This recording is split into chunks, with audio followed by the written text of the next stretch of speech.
過ぎ去ったあなたのぬくもり忘れないよ絡まった一瞬が照れずリフレート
Mash up the place.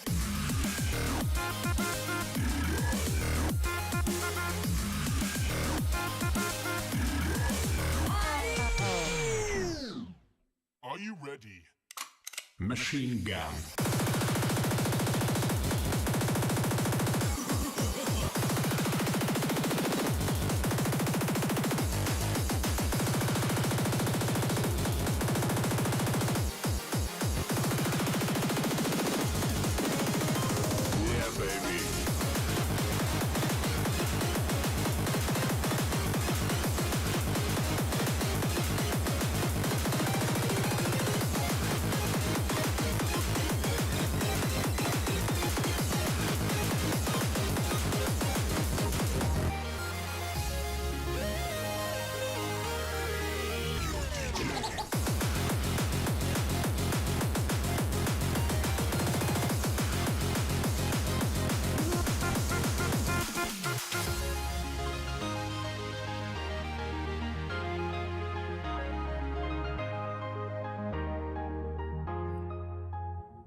We're just a short few moments away of starting.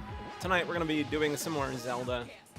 And I'm going to listen to more, I guess a rewrite, a radio play, modernized version of one of H.P. Lovecraft's classics. So we'll listen to more of that. I do apologize now, because My sinuses are finally starting to drain, so I'm sniffling a lot. Trying my best to not do that, but, you know, can't help it. Still prepping as we speak. Should be ready here in just a moment.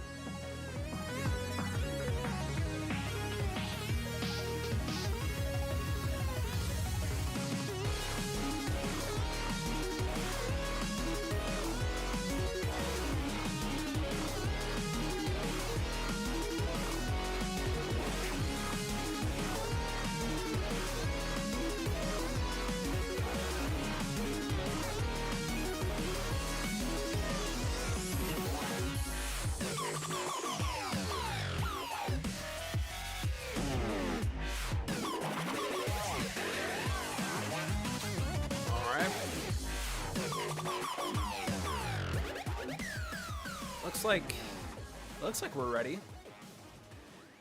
for the most part. Let's go ahead and stop the music for now, and I'll close out of this and open up Spoofy. So we can put on that Lovecraft goodness. The Shadow over Innsmouth, by the way. I couldn't remember which one it was, but it's a remake of The Shadow over Innsmouth, where it all starts with a person named, what was it, Charles Ward, I believe. He was admitted into an insane asylum, and one day he just disappeared. Nobody knows why, but so far all we know is that it's linked together with some sort of occult, possibly, stuff involving a librarian and a big, deep web of who's-a-what's-its, I guess. Go ahead and hit play on that. And rewind a bit. It says that it's playing, but I don't hear it. Well, that's weird. Willett was not concerned about Charles until it was going through the wrong Sayers channel. arrived That's on the fine. scene. Barbara Sayers. Mm-hmm. So She was the good. school librarian, I believe. However, it is not playing at fast speed. So give me 1 second, because I think I have to use the browser extension to do this, which kind of sucks, but it is what it is. Oh, come on. Please load Spoofy.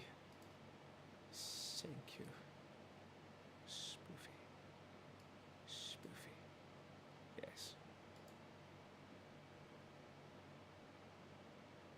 And Jonathan quickly There we became go. concerned that she was exerting an undue influence on Charles Ward in terms of reading material she was allowing him access to. I've seen the reading lists. Well, as you know, Charles Ward was subsequently All right, removed let's from go ahead school, and and switch Barbara over. Sayers became his personal tutor. We'll be good. How did Willett let that happen if he already thought she was a bad influence? She was clever. Actually, we're not good. I She lied. persuaded Charles to modify his behavior around his parents to the Fresh audio. extent that they thought Sayers was a force for good. On top of that, she persuaded them that Charles was actually some kind of misunderstood savant that the school couldn't cater Helen to. Von Moi. And she pitched herself directly against Willett, and Willett lost, and the Wards let him go. I didn't realize that. Oh, yeah. It was only after Sarah Ward's death that Good Howard evening. brought him back in. By that time, Charles's behavior had escalated well beyond anything anyone could have predicted. I remember how shocked Where Willett am I was going? after his first week back. He told me that Charles Ward had grown obsessed with this Joseph Kerwin character, the one who died in that siege over at Pawtuxet. Apparently, he believed he was related to this Kerwin, that Kerwin was some kind of big deal in occult circles, and that there was some kind of great work that Charles was obligated to continue. What kind of work? You have to understand that this is delusional behavior. I mean, you have a potentially fragile young mind that with the correct treatment could be repaired and nurtured. But instead, that mind has been filled with all this nonsense from these witchcraft books he was reading, and then that's amplified by whatever this dreadful stairs is. So now... Exclamation Oh, mark. hi, Mark. Charles was apparently conducting experiments, attempting to make contact with something called... I forget what it was called. Some old Persian or Syrian... Goliath? That's Mesopotamian. Whatever. It's a hook on which to hang. I'm sure at this stage, anything would have worked equally well. Willett managed to get rid of Sayers, which was a promising start. Charles' state of mind had really deteriorated in those years. The downward spiral was incredible.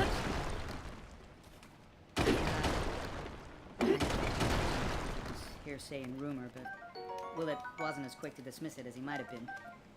You know about the... Okay,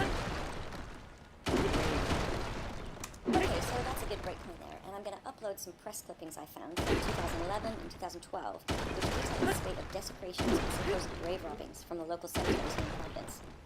As far as I can tell, no one was ever arrested for this, and there's obviously no way we can prove Charles Ward was behind it. Would you look into this whole Cthulu thing? Maybe talk to your witchcraft expert and see if there's anything to do with dead bodies or necromancy or whatever tied into this stuff? Okay, grave robbing. Ah, shit. Ward was apparently obsessed with this book called the Necronomicon. Oh, okay, the Necronomicon. Yeah. I did some background on this, and it's kind of interesting.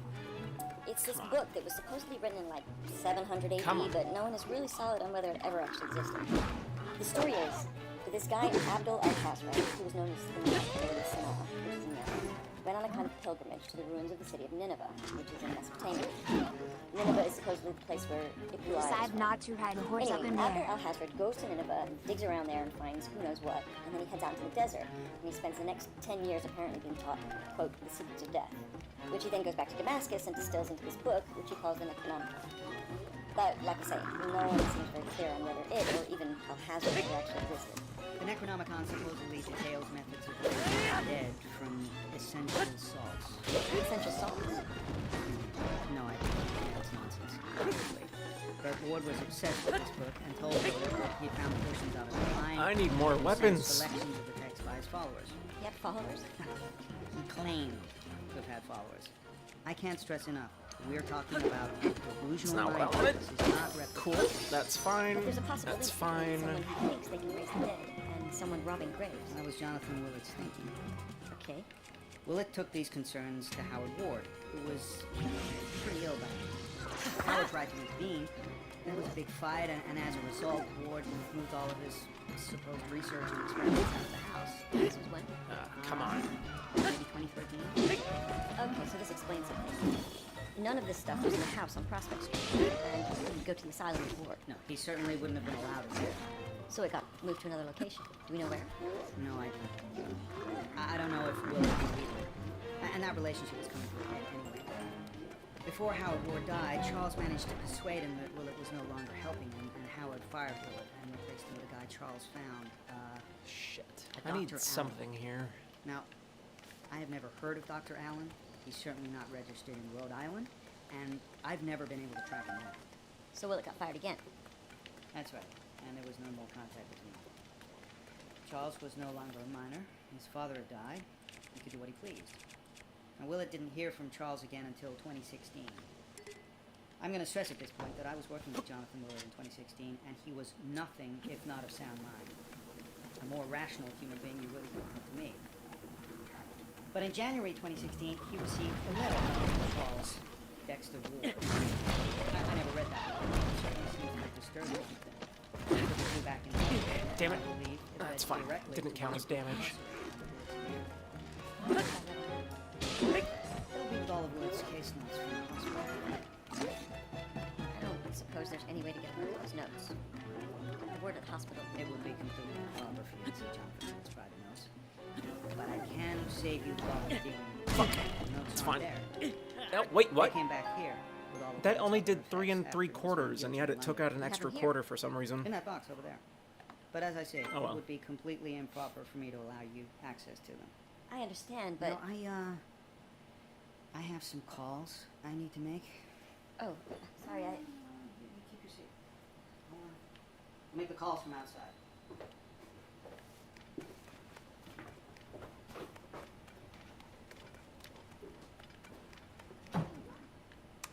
So that was a pretty clear sign, right? He left me alone with the box. I couldn't take anything, but I found the letter and I took a scan of it on my phone. And I found a few other things. Entries from Willett's journals while Ward was in the asylum, but I haven't had a chance to go through that stuff yet. The line in the letter that was really bugging me was this one. I have left the trailer park forever, and we must destroy the trailer there and everything in it and beneath it. That trailer park must have been where Charles moved his experiments and all his research to when his dad made him leave Prospect Street. So, I think it was a smart move. In the meantime, though, you're gonna love this. I'd asked Edward to cop. No, anyway, he motherfucker. fill in the gaps with Barbara Sayers for me. I wanted to know where she went after the Joseph. I might have to come back to this one later. Meeting with Ezra Whedon at the Kingsport Diner. Hey. How you doing? I'm good. I got some coffee on the way. I didn't know if you wanted breakfast. I'm good. You have the corned beef hash, you'll be better. You recording? I am. All right. So, a buddy of mine has a kid in the FBI. You might want to leave that off. Yeah, then. don't worry. You want me to go again so you have something to start with? You've done this before, huh? We got taped a lot back in the day. Let's see. Okay.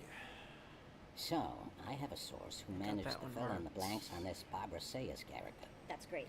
She left Rhode Island around the same time as the Kerwin siege, which we pretty much had guessed. And from there, it looks like she was traveling around the country, working here and there. She's in New Orleans at one point, then Portland, Oregon, down to San Francisco, then out to Nevada and Taos, New Mexico. These places have anything in common? Maybe, maybe not. I could mount a theory that there's some kind of occult connection. But equally, if you showed me the map and told me she was selling insurance, I'd buy that too. We lose her in 1985. Pick her up again in New York in 1986. And then from there, she flies to Paris, France. What's she doing there? No idea. My source has her entry stamp, and that's it. If she's working, it's off the books, and there's no record of it. From Paris, she moves east across Europe and into North Africa and the Middle East. What's she doing? Her movements there, if this was later, she'd be flagged for maybe being involved in terrorist training camps. She's in Istanbul, then Morocco and Algeria, across into Egypt, and then up to Damascus in Syria, Iraq, and that's before all the unpleasantness, obviously. It might be a little Although too even back high then, up. it wasn't a hot tourist destination. She's looking for the Necronomicon. The what now? I have coffee, and I have the hash with eggs. That's me. Can I get you some breakfast? I'm good, thank you. Not a problem. Enjoy. The Necronomicon is a book. This trip is her looking for a book? Huh. Must have been a load-off for her when Amazon started up. It may not just be the book. She may have been on some kind of pilgrimage. The soldiers of Ibkuaya. Ibkuaya was some kind of sorcerer or wizard back in Mesopotamia, like 600 BC. Oh, okay. That's kooky. Next solid hit, she's in London, 1987. Again, if she's working, it's not official. If she's not working, I don't know where her money is coming from. But in 1990, she does get a job. Doing what? Well, who wouldn't want an escaped cultist and certified lunatic looking after their kid? So wait, she was... She was a nanny, if you can believe such a thing. Someone was not doing a great job on the background checks there. Do we know who that someone was? Yeah. Family had a daughter got in the family way. She moved back in with Mommy and Daddy, and they hired our Miss Sayers to help out. Am I saying this right? Tillingast? That was the family name. The kid's mom is called Emma Tillingast. Kid is Lucy. Barbara Sayers stays with them until 1992, and then Emma Tillingast marries a guy named Robert Hawthorne. Kid's name is changed for convenience sake. To Lucy Hawthorne. Barbara Sayers was Lucy Hawthorne's nanny. But then when the marriage happens, Sayers' services are no longer required. She heads back home, settles back here in Providence, the dust having well and truly settled. She enrolls at Miskatonic University as a mature student studying ancient languages, which I guess tallies with her looking for this book you mentioned. And then the next thing we have is her taking the job as school librarian in 2003. And the rest is history. I'm back at the city records office, hoping that Alice might have some record of Charles Dexter Hey, Ward Evie. owning a trailer Welcome. and- Okay, so that's where the batteries ran out of the recorder. And no, I didn't notice, and I kept on talking for like another 5 minutes. So, that's deeply professional of me. Anyway, Alice struck gold. Charles Dexter Ward did own a trailer in a place called the Devil's Reef Trailer Park. I have no idea if the trailer's still there or if Ward's stuff is still in it, but that's where I'm heading now. But I'm wondering why you haven't called me back.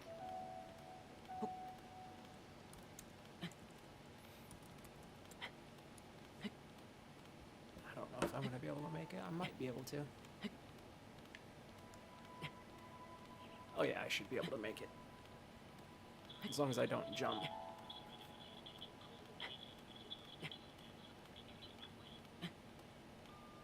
Hey, it's me again. Where are you?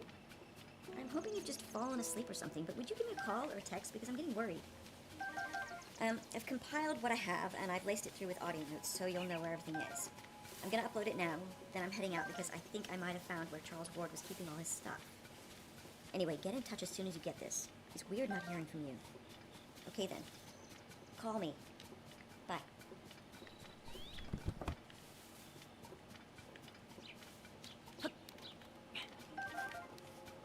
Hi, I'm Monty. Sorry for interrupting your podcast. Just give me a minute. I've got something I think you'll really love. It's called Life Lessons. This is a podcast. For those of you wondering what the fuck I'm listening to, it's a retelling of H.P. Lovecraft's Shadow over Innsmouth. This is some Call of Cthulhu shit. Because why not? We'll be hearing about I need something to pass the time while I play a game. Questioning the food we eat from farmer Kate Moore, the Brexit divide from vlogger Jazza John, and many, many more. Young UK talk about the issues that matter most to them. They're living it so we can learn from it. Subscribe to the Life Lessons podcast. I knew it sounded familiar.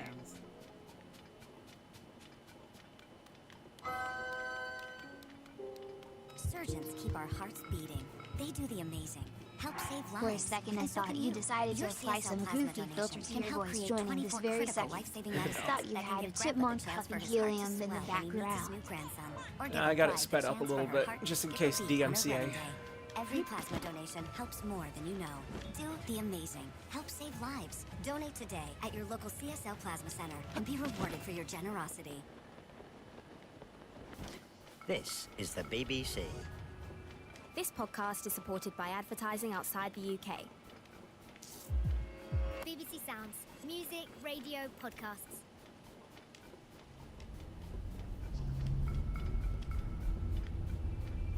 So I'm on my way to a place called the Devil's Reef Trailer Park. According to my new friend Alice in the records office, Charles Dexter Ward owned a trailer there. If I'm right, this is the place where he moved all his books and his experiments to when he cleared everything out of the house on Prospect Street. Okay, here we go. You could pretty easily miss that sign, which would be kind of a shame because it's actually a cool sign.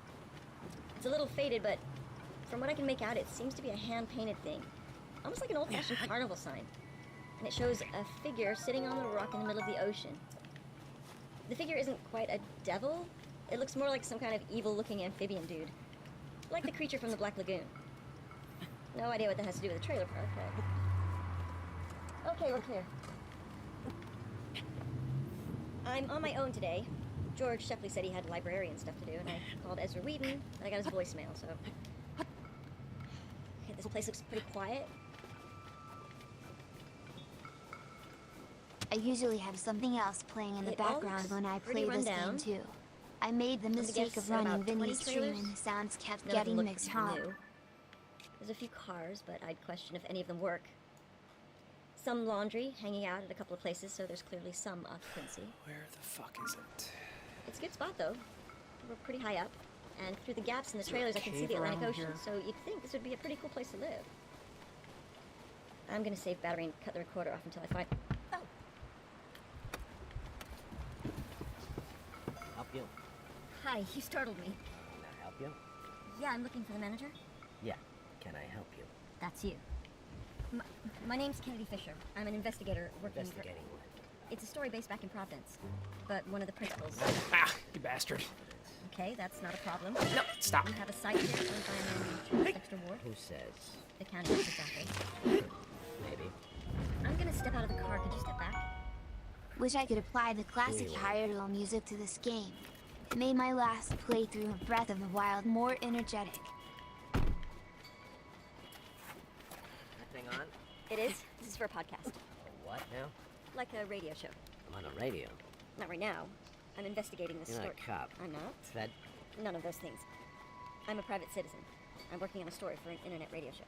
Do you fucking spot me? You okay for me to keep recording? Stupid bat. Do what you want. Okay, so Charles Dexter Ward. I don't know. You want to come into the office? Sure. Actually, let me get my stuff. Spare batteries and whatnot. I'll catch you up. Where am I heading?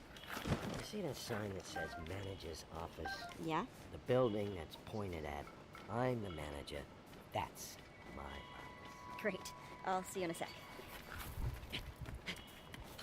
Oh, it's almost her period.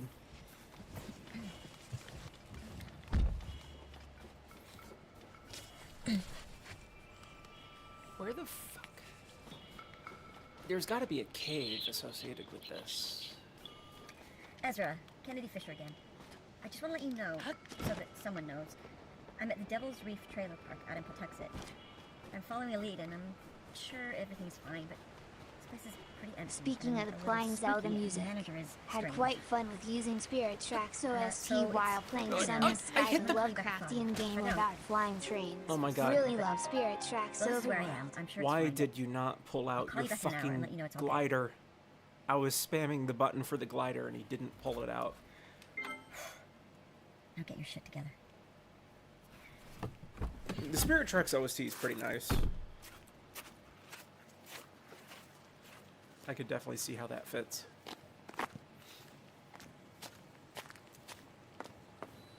Ah, fuck. Okay, so the sign on the door says the manager's name is Al Tregore. Hey. The name? Excuse me? The name. Oh, Ward. Charles Dexter Ward. Did you get a new controller or still using the broken one? I was expecting it to be busier. The other controller wasn't broken. I'm still using that. Yeah, but you have this view of the ocean. And the only issue with that controller that I had at the time last time I was playing this was the battery was dying, and I didn't have any replacements. Long time ago. Wow, though. So we're good now, back and do it. obviously. Oh, I'm sorry. I kind of want to try to make a loopy animation to that track, once I get into the mood and find if people share DS game models. Hell yeah. Maybe it should be. It's fascinating. People should learn their own business. Or that, yeah. No Ward. Excuse me. There is a guy. There's no record. How is that? The county records office show he bought a plot. Someone buys a plot. I don't know if I can make that. Maybe I can. Ah, okay, so maybe under a different name? Oh, like. Try Dr. Allen. First name. How many Dr. Allens do you have? This guy here, Alan, is a medical doctor. I don't know, but that's the one. Did you know it? All my time. Oh, I thought you'd been here a while. Only a few years. I'm gonna see this guy's place. Yes, please. Yeah, fuck it. I got to bat a little like boss last night. This one's out on the edge, away from the others. So, how long has the Little trailer park been fucker here? walks. Left the land in '81. I don't mind building a museum. What kind of museum? Circus stuff. History of it. Like-likes are annoying in this game. And I spent what I had on medical bills because of Reagan. Tried to sell the land, but no one wanted it because what happened was too easy. What happened? It's a cult got in a gun battle with the cops, bodies everywhere. People start saying the land is cursed and whatnot. Wait, this is where the siege was? The house? Joseph Kerwin? I don't know who that is. The guy, the cult leader. If you say so. So there are tunnels under here? Yeah, from smugglers and shit from way back, all blocked up now. Do you know where the house was? Where the siege happened?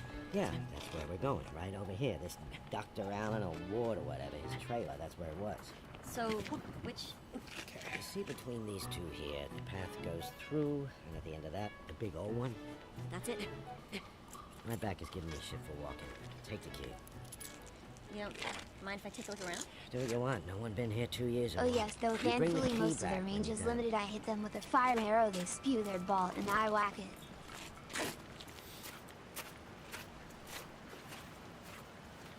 Where the hell is the cave entrance?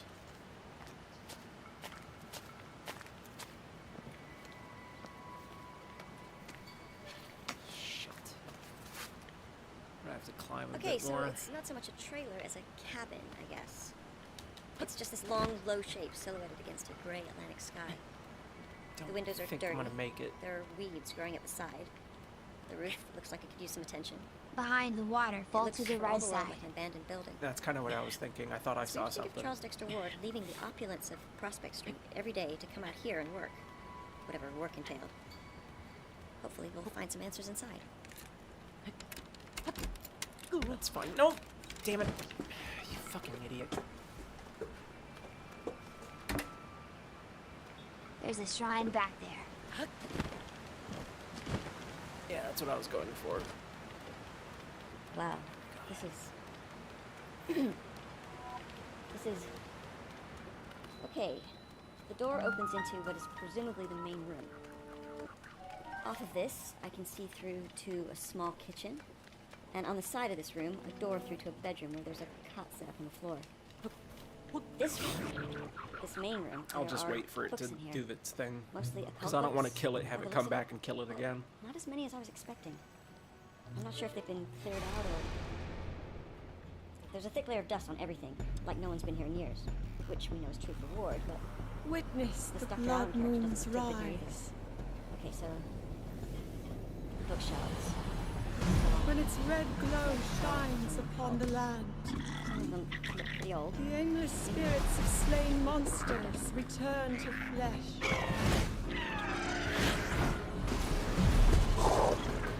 Just as they did in a war long past. The world is threatened once again. Then hit me when I was doing a raid the other night and I had to redo the raid right in the middle of the raid. Oh, that's always fun. This is... I don't even know what language this is. There's another bound book. I'm guessing there's no author name. And the title of the author, the spine's been replaced. Some of this is actually English, but it's English source with, I guess, spells or rituals. Give me your ball. That were written in... I want to smack you in the nut. There's diagrams here. Like this was originally in the notebook. There's lines of people. And the top. There we go. Yeah, I'll get that in a moment. Odds and ends here. Nothing really substantial. Dr. Allen, It showed it balls you having to set it on fire. Yeah, there's nothing particularly illuminating here. Ooh. Okay, What did that say? sleeping area. This is just a cot, really. Again, dust everywhere. Doesn't look like anyone has slept here in a while, but it smells like whoever did last may have died and decomposed here. Yeah, that's as much as I'm prepared to do without hazmat gear. Okay, kitchen. There's broken glass all over the floor. And this place is also a biohazard. I have no idea what that smell is, but I'm pretty sure it's coming from the refrigerator, and there's no way in hell I'm opening that thing. This place looks like... Well, if you ever saw the movie With Nell and I, you know exactly what it looks like. There's a back door here, which looks out onto... Huh. This is... Okay, I need some gloves or... Aha!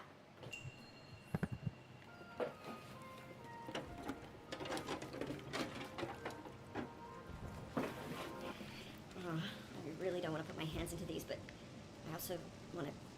I think there's a trap door here in the floor, but there's too much broken glass to risk. Okay, let's kneel down carefully. And put the recorder down. And put on the yucky gloves. Who'd have thought putting on a pair of gloves would make you gag, but they're slimy inside. Oh, literally getting my hands dirty here. Get that one, baby. Yep, this is a section of floorboards that's been cut and spaced, so...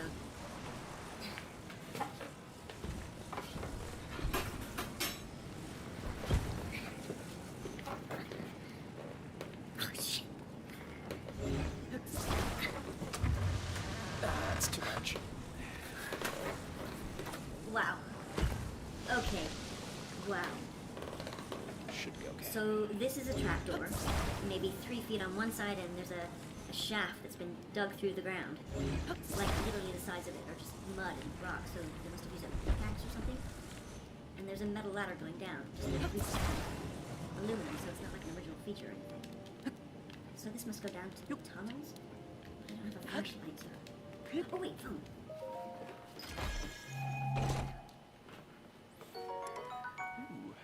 Yeah, it's actually not that deep. I can see the bottom of the ladder, so it's maybe 8 feet down or so. And the tunnel looks like it heads off towards the sea, so I guess that's because these were originally used by smugglers.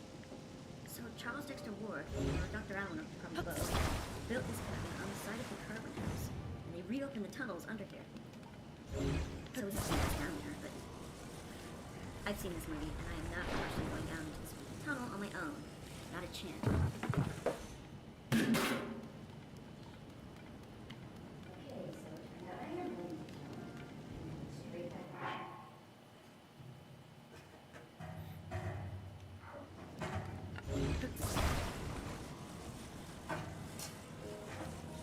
I thought she wasn't gonna go down in the tunnels. The fuck is wrong with you?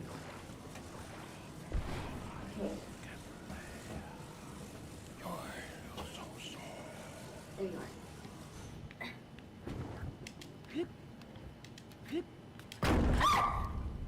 Jesus! Oh, Jesus can't Hello? help you now. Is someone up there? Okay, calm down. Calm down, Kennedy. It's a dark tunnel. Switch the flashlight on your phone. Back up the ladder. Whoa. Okay, that can't. There's no. That's not. Hello? This isn't funny! I think it's pretty hilarious. Okay. There's no ladder. I just literally. There was a ladder right here, and now there's no ladder, and there's no trapdoor. The roof is completely.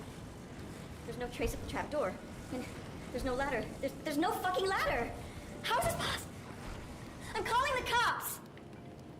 That's what they. And of course, there's no signal. Okay, keep recording. Be professional. Stay calm. Stay easy. And then the tunnel. It's about 5 feet wide. It's pitch black. I'm shining my phone light around in one direction, and I can see a tunnel just sealed off just a few feet away, and there's no getting through that. In the other direction, the tunnel disappears into darkness, and I get the sense that there's a gradual downward slope to it. Okay, so I'm gonna head slowly down the tunnel because a tunnel has to go somewhere, right? And these were smugglers' tunnels, so they probably lead out to the beach somewhere, and there's no reason anyone would have sealed off the other end. They just sealed off this end because of the whole Kerwin thing, and I'm sure that was enough. Except this wasn't sealed off just now, and I just came down the ladder and... Ignore that. Let's start moving. Did you just start hitting the shrines, or have you done any off-stream? Wait, what? Did I start hitting the shrines, or have I done any off Definitely going downwards. Yeah, everything I've done has been on stream so far. Bending around to the right. I don't have time off stream to do anything. The roof is getting lower. I can almost touch it now. Coming around this bend, and the tunnel continues on, but there are doors here. Or doorways, leading onto small rooms. So this isn't just a passage, it's a complex.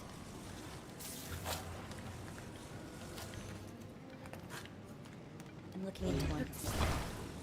It's a small room, maybe 10 feet square. And there's some broken furniture in here. Shit! Very old. No! Maybe dating back to smugglers or pirates or whatever. You were working Best Buy when you played Breath of the Wild. They all look pretty similar. Certainly none of them have been used for decades. Probably. Hundreds of... Oh, you have got to be kidding. There's no way back. Gotta go forwards. Okay, I can Gotta probably deal with move that whatever. closer. I just want to get out of here now. I don't care about the podcast. Charles Dexter Ward, I don't give a shit. Oh, I'm dangerous. God damn it. Fresh air. I'm dead. I will walk away from this whole thing and... Jesus, what was... Seems like you had more There's a time to cable. play back then. I just tripped on a cable that's running along... Well, that's what happens when you have work outside of actual work.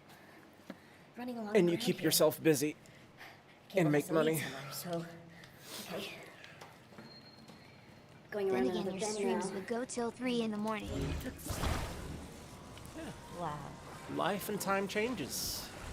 The tunnel has opened up into some kind of chamber.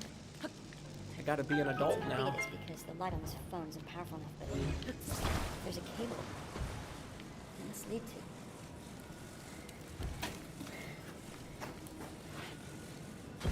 Aha, okay. There's a switch. If that cable connects back up to the generator Damn it. up somewhere, then nebula. 3, 2, 1. Damn it. Wow. This is where they were working. Alright. It's a chamber. I don't know if it's part of an existing cave system or if it was dug out originally by the smugglers. This is where all the books are. There are shelves and I don't shelves miss of the books all adult around jobs, the but I walls. do miss the money. Yeah, these are all occult books. And like upstairs, most of them look pretty old and pretty rare. But there are also desks and workbooks. Notebooks. And reams of paper everywhere. Like some seriously mad scientists are working in here. Dust, obviously, on everything.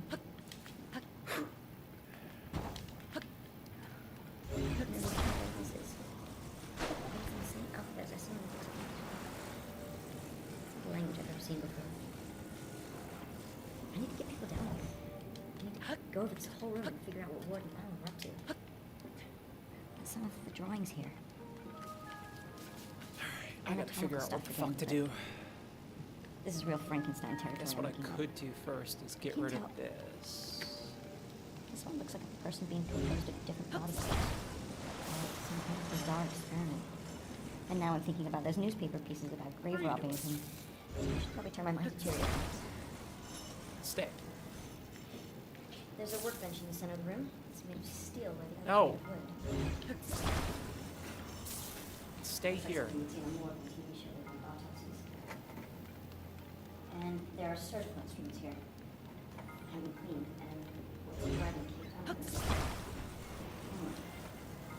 And there are patches of the same stuff all over the workbench. I don't want to say it's definitely blood and bits of people. That's what it looks like. What the hell are they doing?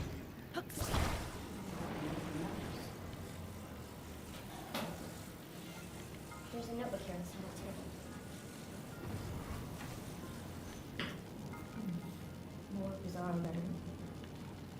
There's a symbol thrown in the back. It's the same one that Barbara Sayers had on the train. More weird language. There's some kind of, well, it's not a translation, but it's some phonetic language. Although how do you say it? Ogdrod, I, Gavin,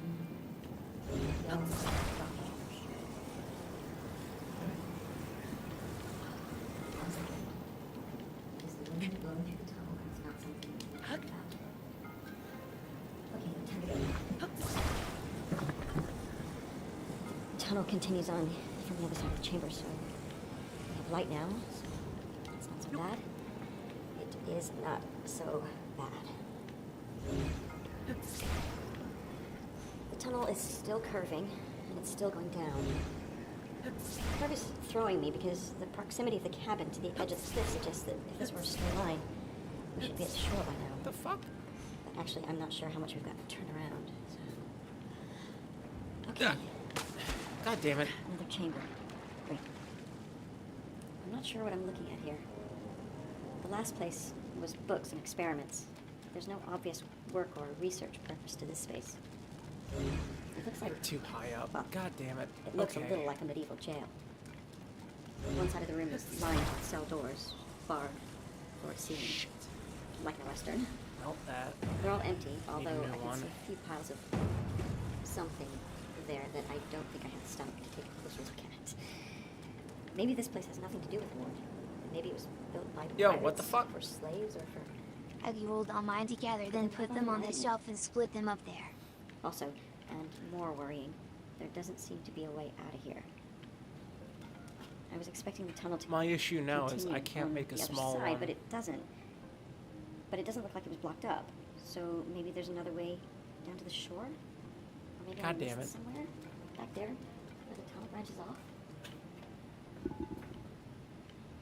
A trap door. Fuck it. It's circular, made of metal, with holes punched through it. Kind Did of it fall in the irregular water? holes. No, it Reminds me melted. of- Okay, it reminds me of when I used to collect insects as a kid and put them in jars and punch air holes. It melted and it's not respawning. So, I'm just gonna have to kill myself. There's actually several of these across the room. Let's take a closer look. Said no one sensible. Just acts like a shrine. That's all the way over on the other side, and I would have to cross. It's a lot faster to just kill myself at this point. It looks like a circular space, lined with really old brick, and it just goes down into darkness. I don't see a ladder or anything. I can maybe very vaguely hear water down there. And if I can hear it, it's moving, and if it's moving, it's the sea. Wait, can I not go lower than 1? What is the point of a seawater well? Unless maybe it's an escape hatch? Okay. Or maybe some kind of hiding place for the smugglers? It doesn't work, though. There.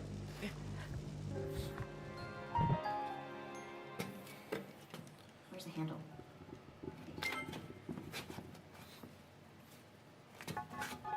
Oh, so it just slides away. It's just an empty hole. Let's try another one.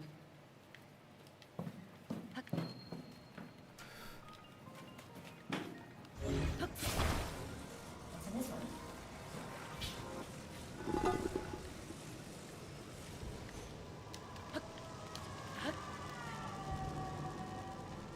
There's something down there. It looks like a person. Hello? Can you hear me? Okay, cool. I can It's climb okay. that. I don't mean you any harm. I'm gonna open this up and let some light in. That's better. Can you see me? Can you move into the light?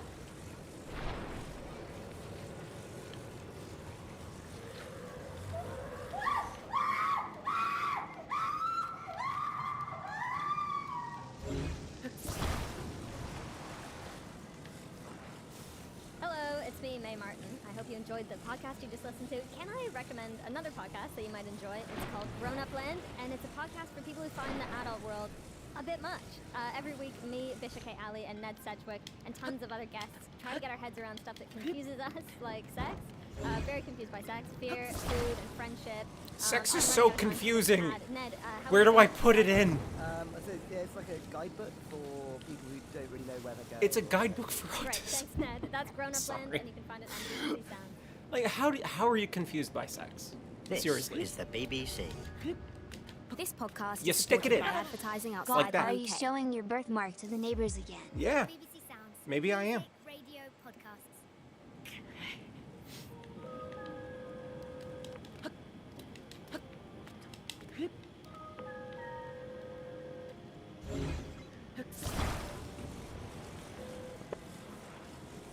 Charles? Charles, is that you? Charles, this is Dr. Willett. Can you hear me? Hello? Charles, I got your letter. Seriously. It has me rather concerned. Who is this? It's Dr. Willett, Charles. Did I miss an appointment? We haven't had any appointments for 3 years, Charles. You sent me a letter, do you remember? Of course, yes. It has me rather concerned. About what? About your state of mind, Charles. And about Dr. Allen. Have you seen Alan? No, I've never met Dr. Allen. You must be careful around him. He's dangerous. He's a very dangerous man. So I understand. Just what is going on there? Nothing. Hardly sounds like nothing. I'm in a period of transition. How's that? Like a butterfly, Dr. Willett. I did try to tell you there was substance to my work. You're claiming it's transformative in some way? Transformative? Yes. You could say that. You could very well say that. I'm becoming a new man. A different man. God damn it. Charles. Hello, Dr. Willett. Who's that, Joe? He wants to know about the work. So far, there's only been one shrine in this game that Not your stumped me. business, Doctor. Who am I speaking to? Do not call here again. Dr. Allen? the start of all this, I told you that we'd been covering this story week to week and that you'd be in lockstep with us. That was always the intention, but circumstances conspired against us. I know now how this ends. The last episode you heard was episode 6. This is the beginning of episode 7. I didn't jump! I'm God recording damn this it. introduction Fucking as game. part of our sessions on the last episode, episode 10. That'll make a little more sense as we go forward, I think. The audio clip you just heard was the last time Dr. Willett spoke to Charles Dexter Ward. But it's Cryosis before and time Ward freeze was would have helped incarcerated here. in a mental Yeah, facility it before he definitely would. disappeared. That's not going to make much sense now because we know Willett was his doctor when Ward was locked up, and we know that Willett visited Ward on the night he vanished. But put a pin in this and remember what I said. This is the last time Dr. Willett spoke to Charles Dexter Ward. This conversation is the last piece of the puzzle. But you're going to have to wait to see how it fits into the picture. At the end of episode 6, Kennedy Fisher was missing. At that time, I didn't know what had happened to her. I got out of hospital and received the footage she'd uploaded for episode 5, which I put out unedited because I really wasn't up to doing anything with it. I had a message from Kennedy that she was heading out to this trailer park where she thought Charles Dexter Ward had been doing his experiments. And that's the last I'd heard from her. I called repeatedly, but just got a voicemail. I found a number for Ezra Whedon, the retired cop who'd been helping Kennedy, but I couldn't get hold of him either. Ditto George Shepley. Given what had happened to me, I feared the worst. But I also knew that Kennedy was tough, and I knew she'd gone off radar before chasing down leads, so I tried not to worry too much. I called the Providence Police Department to register my concerns. They sent a patrol car out to the Devil's Reef trailer park, but there was no sign of Kennedy. The guy who runs the place said she had come by a few days earlier, and he'd let her into Ward's trailer, but she'd left without returning the key, and he was pretty pissed off about that. The cops took a look around Ward's trailer, but they said it didn't look like anyone had been in there for years. So I just had to wait. I was wary of pursuing my own leads because they related to the Tillinghast family, and I wasn't eager to spend any more time in hospital until I had something solid to report. So I went back to Dr. Eleanor Peck, the historian, and I played her episode 5 and asked for her insights. What Kennedy had found out intrigued Dr. Peck. She went back to her books, and then she came back to me. And the story she told me is what we're putting out now as episode 7 of the case of Charles Dexter Ward. I'm calling this episode The Legend of Itku Aya. I'm Matthew Hayward. This is the Mystery Machine. This is very strange, and it's not a story I would usually give any credence to. I don't have any more peps. But I've listened to your podcast, and from the state of you, I can see that someone is taking it seriously. You do seem to be. And I should say, if you're uncomfortable from a safety point of view. Oh, bollocks. I'm a 45-year-old academic. I'm not going to tell you anything that couldn't be dug up by a half-decent researcher. If anyone's got a problem with anything I have to say... Anyway, most of the people I'm talking about have been dead a long time, but this is useful background because, well, if I can speak plainly... Of course. You're making a mess of this. Okay. I understand why. I realise you have this whole true crime, pull the threads and see where they lead approach, but if you were in one of my classes, you'd get a clip around the ear. Can you be specific? Yes, I can. You're all over the shop. You've got a fella disappears from a nut house in America. His doctor comes over here and murders a woman. You've got the New Forest Coven and this Barbara Sayers person who keeps popping up and seems to connect the whole thing. But you're not seeing the wood for the trees. And what is the wood? The belief. All these people believe in something. Itku Aya. Yes, you're saying it, but you don't know what it is. Well, I suppose we didn't think it was... I get it. You usually investigate unsolved murders and the like, and it's all very real world, and the motivations are pretty clear and reasonably logical. That's not the case here. You're dealing with faith. Witches get a bad rap from the media. I mean, we all think they're a bit silly. But they believe in things every bit as much as a Christian, or a Jew, or a Muslim. And if you don't have a handle on the belief system, you can't possibly begin to fathom the motivations of the people who are acting on that faith. That's fair. All right, good. Do you want a drink of something? No, I'm fine. Okay. So let's start at the beginning, which is around about 612 BC. The city of Nineveh in Mesopotamia. For the previous 50 years, Nineveh had been the largest city in the world. sits on the banks of the Tigris, pretty much where the Iraqi city of Mosul is today.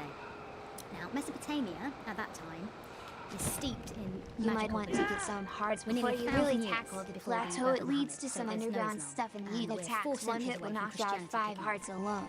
Mesopotamia has the world's first recorded religion, and it's a polytheistic belief. Shit, They and believed I'm the dead. world was flat, and surrounded by water, and that it had been born from Goodbye, the ankles and Atlantic knees. Ocean. Religions are all based on fear of some kind, and one of the chief fears of the Mesopotamians was black magic. Now, I don't want you imagining these people are backwards. They were astronomers, doctors. The technology they developed to work with copper and glass and to build irrigation systems. This was an advanced society. No stamina food. We have 60 minutes in an hour, 24 Oh, right, hours in a yeah, day, I and probably could have done 365 that. days in a year, because Mesopotamian maths was based on a sexagesimal system, base 60, if you can imagine Nope. that. And No stamina it's foods. stuck to this day. Nonetheless, they still spent a disproportionate amount of time worrying about being cursed by I sorcerers. could probably do something else, though. Now, in 612 BC, the authorities in Nineveh nicked one of these sorcerers. Summoners grassed him up for putting the evil eye on people, and that's not the sort of thing that went down well. They viewed someone like that how we might view a serial killer today. The fella they busted was called Ibku Aya. And Ibku Aya wasn't just your bog standard evil wizard. This guy was like the I Albert cooked some Einstein before of going magic. flying. And you have to remember, I'm there's not no you. distinction being drawn between magic and science. That distinction wasn't really made here until the early 1700s. Isaac Newton was as keen on alchemy as he was on the calculus. It's important to understand that. If you think the world is a flat disk floating in an infinite ocean, if you literally know nothing about the building blocks of creation, how the human body works, the solar system, weather, then it's all up for grabs. It's not science or magic. Anything that can't be explained is magic until we understand it, and then it's science. And that's still true today. We think we've got it pretty much all figured out, and we're all super rational now. Well, they thought that then. And in 3,000 years, people will look back on us sitting here and giggle pretty hard at some of the things we think we know. That makes sense. Anyway, Ibku Aya. So I tend to ramble, but you can cut that stuff out, can't you? I can, but I'm not going to. Okay. Legend has it that Ibku Aya was a pioneer in the world of magic. Who knows if he had actually put the evil eye on someone, or if he'd even tried to. But according to the stories, he'd been working for years on a method of extending life. Specifically, he was interested in preserving the soul, the spirit, after death. Physical bodies decay and die. Ibku Aya, and lots of practitioners like him through the ages, believed that there was an essential part of a person that was contained within the physical body, but didn't have to decay and die with it. Supposedly, Ibku Aya had cracked this and had figured out how to transfer his spirit from his body into some kind of artifact, and from there it could be put into another, younger, healthier physical body, a willing recipient. The only requirement was that the new host had to be from the same bloodline. In modern terms, it was a transplant that required a DNA match. Luckily, there was no shortage of potential hosts. So here's the story. Ibku Aya is sentenced to death for being an evil sorcerer. Before the sentence is carried out, he somehow manages to transfer his immortal soul into a temporary vessel, and this is left with his followers, along with instructions carved on clay tablets for how to perform the ritual and move Ibku Aya's soul into the body of one of his many children. Ibku Aya is executed. But before his followers can enact the second part of the ritual, Nineveh is sacked, and the city destroyed by an army of Babylonians, Persians, Scythians, and so on, all the result of this civil war that's been raging in Assyria for years. Crucially, the artifact containing Ibku Aya's soul and the tablets holding the ritual instructions are lost, buried somewhere in this ruined city. Now, the followers of Ibku Aya form a secret society dedicated to his teachings.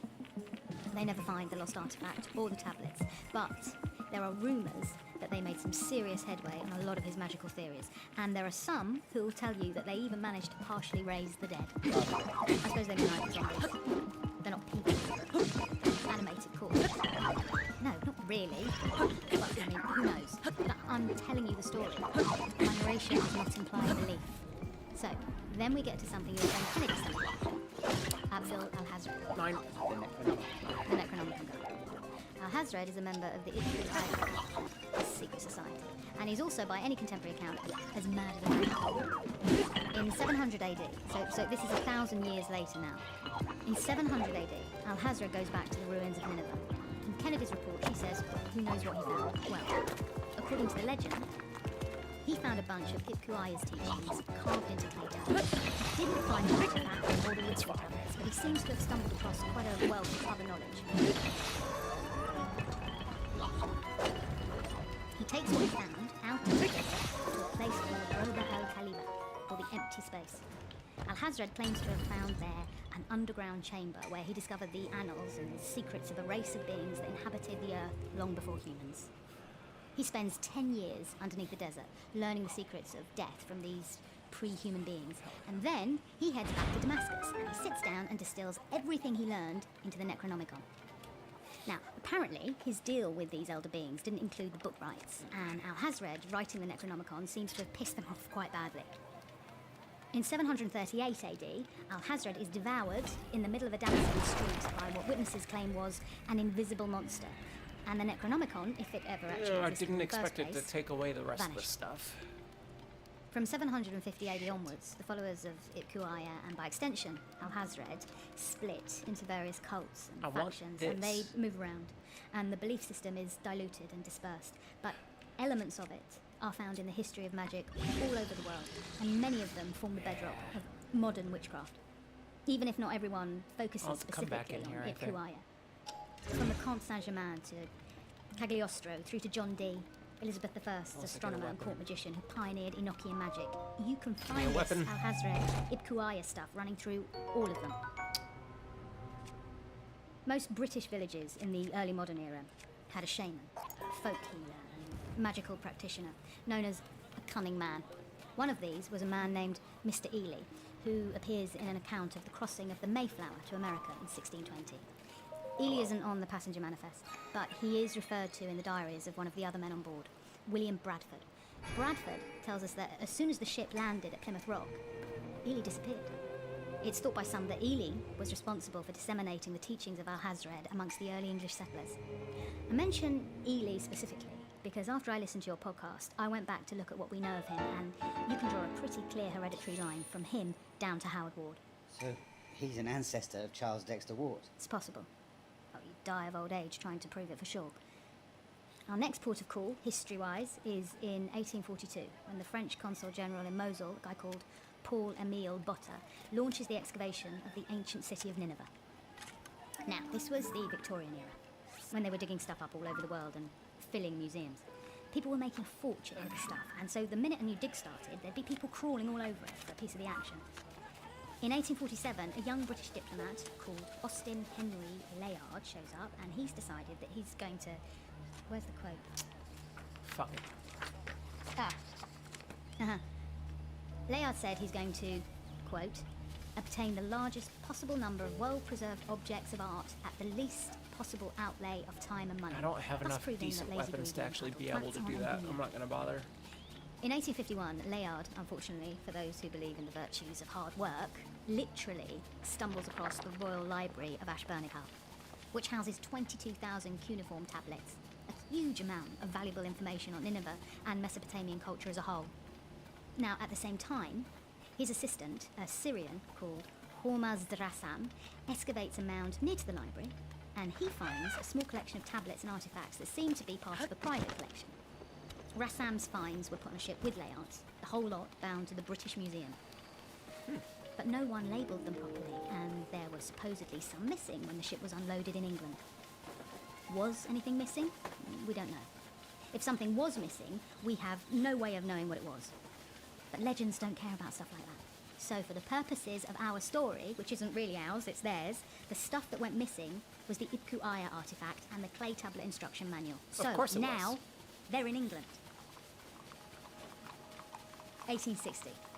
A cunning man in Hadley, in Essex, James Murrell. He's well known as the last of the cunning men. Cunning Murrell, he was called. According to our legend, Murrell is in possession of the Ipkuaya tablets and artifact, and he actually performs the prescribed ritual.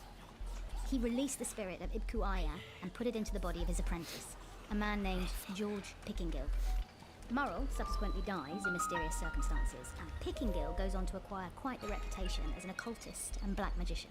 Everyone's terrified of him, very much like how the people of Nineveh felt about Ipkuaya. When Pickingill finally dies in 1909, he's 103. Sorry for sniffling. which made him the oldest man in My England. sinuses are finally Let draining. me get sketchy for a few years. Supposedly, picking gill. Either I'm death getting more put sick or I'm Ipcuaya getting into the less. body of I'm a not guy sure called which. Edward Lansdale, who was an acolyte of picking gills as well as being a theosophist and a member of the Hermetic Order of the Golden Dawn. Alistair Crowley's mob. Lansdale died in France in 1914 at the Battle of the Marne, and we know very little about him. But there's this guy called Rudolf Landert von Sobottendorf. He's right out of Indiana Jones, this guy. He was mates with Lansdale, so the story goes, and he took on Ipcuaya when Lansdale died. In 1916, von Sobottendorf is one of the founders of the Tula Society. You heard of them? Nazi occultists. Close enough. There's actually a really interesting thread that runs from Blavatsky's Theosophist through Tula and into fascism, but the salient point here is that the Tula Society were into Norse mythology and the Grail myths and all kinds of batshit stuff. Hold up. And von Sobottendorf himself was a Freemason. His partner in crime was a bloke called Hermann Pohl.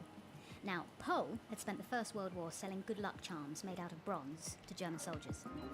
His most popular design was a symbol of power that was supposed to represent Thor's hammer set against the sun.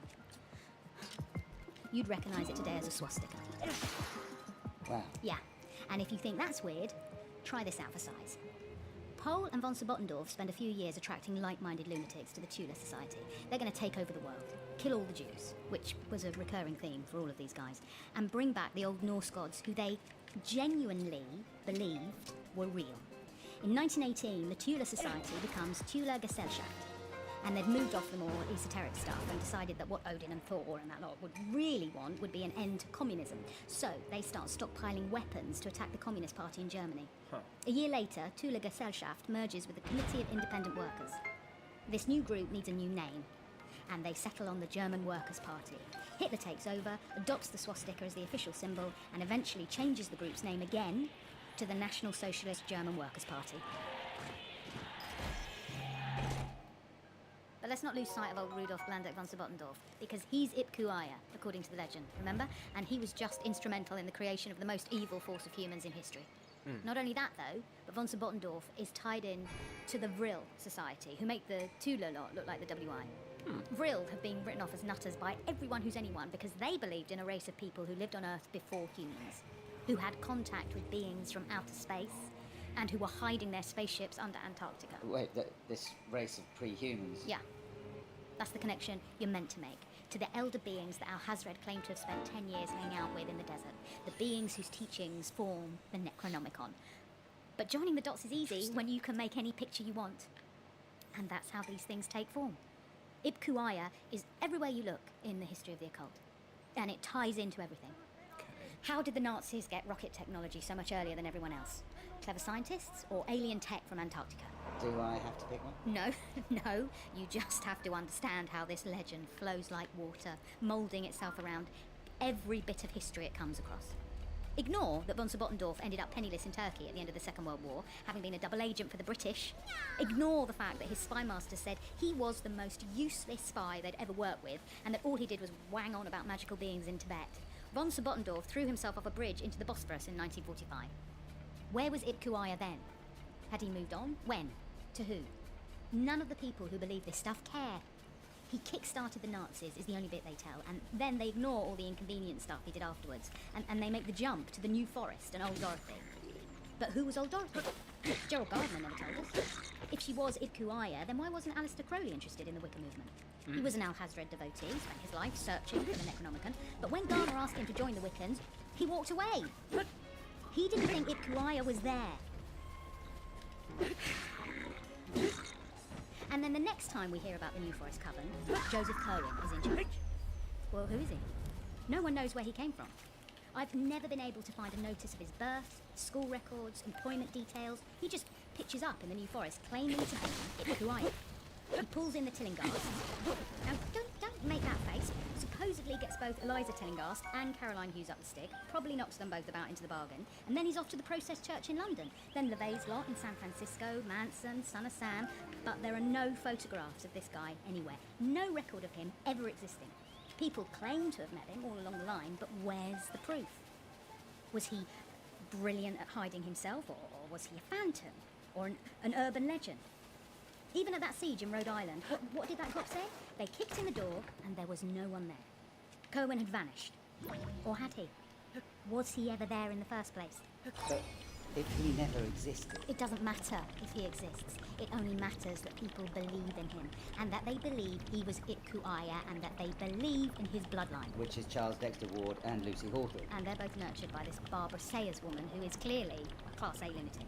And the faithful somehow think they're linked all the way back to this mad old wizard in Nineveh 2,500 years ago.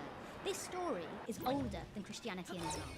There are people out there who believe that the likes of Charles Dexter Ward and Lucy Hawthorne are direct descendants, like they're Wait, Jesus. this is where it was? And this is my point, because that is the motivation here. Someone There's put your nothing head in. here. Threatens Kennedy Fisher. It's not because you're going to cause some mild embarrassment to some retired public servant with a silly name. It's because they've been keeping the faith for over 2 millennia, and they don't want you busting it all wide open. They believe in this stuff, and they believe in it so much that it actually doesn't matter if a shred of it is true. The belief itself is enough to make people do terrible things like found the fucking Nazi party. These are the forces that are ranged against you. Hey. And you want to know the real kicker? Dr. Willett came over here and he murdered a young woman in cold blood. He'd never met her. Had nothing to do with her. Was he insane? Yes. Define insanity. I think in the coldest, most rational way you or I can imagine, Willett had become convinced that this woman, in the absence of Charles Dexter Ward, was all set to wreak havoc on the human race. Huh. It's the old question. If you could go back in time and kill Hitler while he was still painting postcards, would you do it? Yes. Well, if you did, to the people of that time, you're a crazy person who just killed an innocent man for no reason. What did Lucy Hawthorne do for a living? She reviewed video games. Exactly. Painting postcards, writing game reviews. But what would she have become? What did Willett believe she was going to become? That man in Broadmoor now, is he a homicidal maniac, or did he just save the world? Well, if he did, then we're out of danger, aren't we? If that bloodline ended with 2 people, yes. But that's not how belief works, is it? There needs to be another out there somewhere. Itkuaya, the idea, needs a body. And you can bet they're all looking for it right now. Interesting.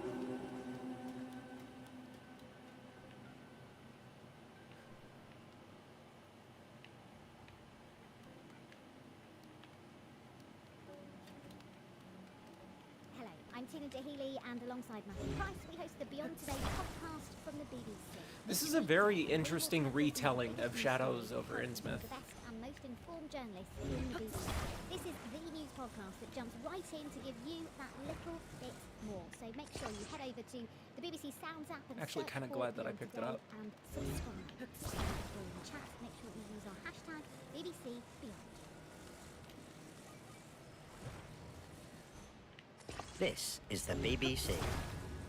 This podcast is supported by advertising outside the UK. BBC Sounds, music, radio, podcasts. Yeah, hi. This is a message for Matthew Haywood. My name's Ezra Wheaton. Kennedy Fisher gave me your number and asked me to call. I'm in the Sacred Heart Hospital here in Providence, Rhode Island. Miss Fisher is here with me as a patient. She's being treated for some minor cuts and bruises, a mild concussion, and I believe she's in shock. Her condition is not life-threatening, and they expect she'll be discharged tomorrow morning. I need you to give me a call back because the hospital are asking about Miss Fisher's insurance, and she says you have the details there. My number is... That was the voicemail message I received 3 days after Kennedy disappeared. Came as a big relief, as you might expect. I called Ezra and we worked out the whole insurance business. The next day, Kennedy called me. Hey. Oh my God, how are you? Are you feeling okay? Yeah, I'm fine. Not a scratch. I'm just packing up my stuff and then I'm out of here. What happened? Your friend Ezra said he found you in some tunnel. Yeah, underneath the Devil's Reef trailer park. Charles Dexter Ward's secret workshop. Wow. I'm gonna send you the audio today. Yeah, but can you tell me? I don't want to talk about it. Not right now. Listen to the audio and then... Okay, but you're all right. I'm okay. You should come back. I can book you a flight. I'm staying here for the moment. There's still stuff to look into. You're in hospital. Whatever happened, you should rest. And there's stuff going on here. Yeah, where were you? Well, that's kind of... I was in hospital for a little bit, too. Someone here isn't a fan of the podcast. Are you serious? No, I'm fine. It's nothing to worry about. But I think you should be careful. Tap the brakes a little. No. Listen to the audio. I'm gonna send it through in a minute. I'm onto something here. Kennedy.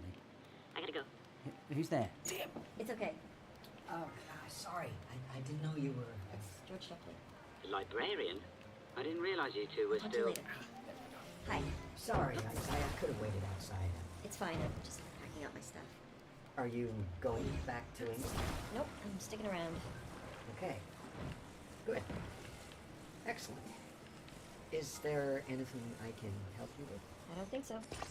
I've been keeping up with the podcast. Mm-hmm. It's intriguing. Oh, it's that. I'm sorry. I think I came at a bad time. I'm sorry. No, you didn't. I have a lot on my mind. I'm pleased that you came. Thank you. I'd just like to help out if I can. Well, thanks, but... Actually, you've been listening to the podcast? You know this guy, Lyman? The doctor? Willet's associate? Could you check it out for me? Check him out? How? Like, make sure he's legit. I think I've been taking a lot of things at face value here. You mean, is he a real doctor? But haven't you been to his office? I'm sure it's not that easy to I pose mean, it. is he who he says he is? He has all this information on Willett, supposedly because they were friends. Dr. Allen character that Ward was hanging around with, he's still out there somewhere. And I'm wondering if he's hiding in plain sight. Is Dr. Lyman really Dr. Allen? Does that sound crazy? It's a little dramatic, isn't it? Believe me, not compared to what I've experienced recently. I'm not sure. I understood you'd fallen down a hole. Well, it was a little more than... Look, this is probably nothing about Lyman, but I'd just like to be sure. Well, I'll look into it. Where are you off to now? Ezra's picking me up. We're going back to the hole I fell down. Is that wise? I've never been wise. Well, then I feel like I should come with you. No. I'd rather you were out here, knowing where we are if something goes wrong. Then can I buy you dinner tonight? Dinner? It's the meal after lunch, but before... That's only keeping me honest. Yeah, I felt bad even as I was saying. But I will be hungry. You ready? I am. Ezra Whedon and George Shepley. Ah, one of the stars of the show. He's talking about the podcast. Yeah, huh? George is the librarian at the school. He's been helping me out with research. Good to meet you. You ready? Yeah. George, I'll see you. 8 o'clock, the Courthouse Tavern. Even if I have nothing useful to report, you'll thank me for introducing you to their filet mignon. This is it? This is where the siege happened? Yeah, this is the place. My buddy and I were stationed right over there for the siege. The house was across there. That's what I thought.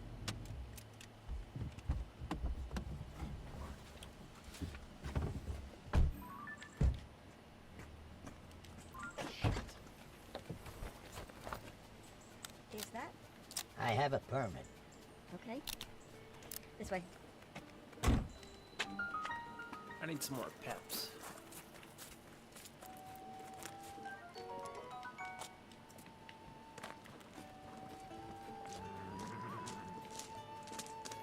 Where am I gonna get some peppers? Mr. Trigori?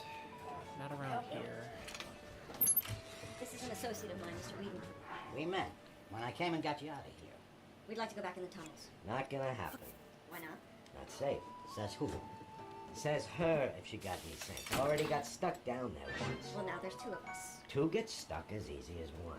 You got all your paperwork in order here? Liability insurance, IRS accounts? You employ people to clean up or what have you? They pay down the books? You a cop? Used to be. Still got friends. Wait here. What are we listening to? Or coming with us. I don't do We are listening to a retelling, a modern retelling of Shadows over Innsmouth, an H.P. Lovecraft book, or short story, rather.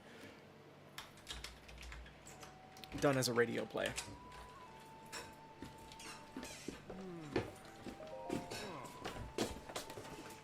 Where did everything go? Gotcha. There were books in here and a cot through there.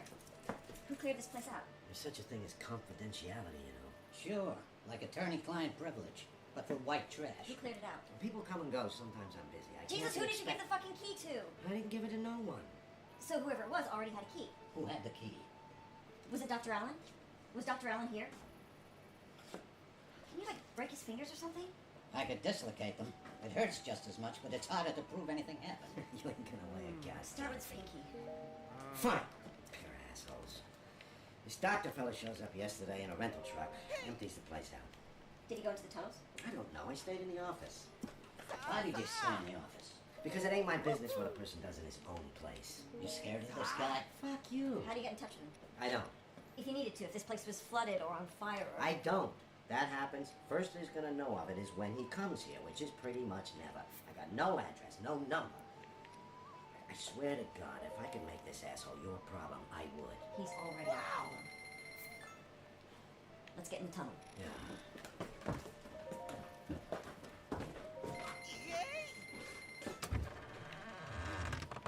Now you wait here, you understand? With the trapdoor open. You don't move from this spot. We're not back in 1 hour. You got a watch? I got a watch. 1 hour from now, we're not back. You call 911. You understand? It ain't complicated. Okay, but if we get back in 65 minutes and the cops are not on their way here, Yeah. that would be bad for you. He gets it. Let's go.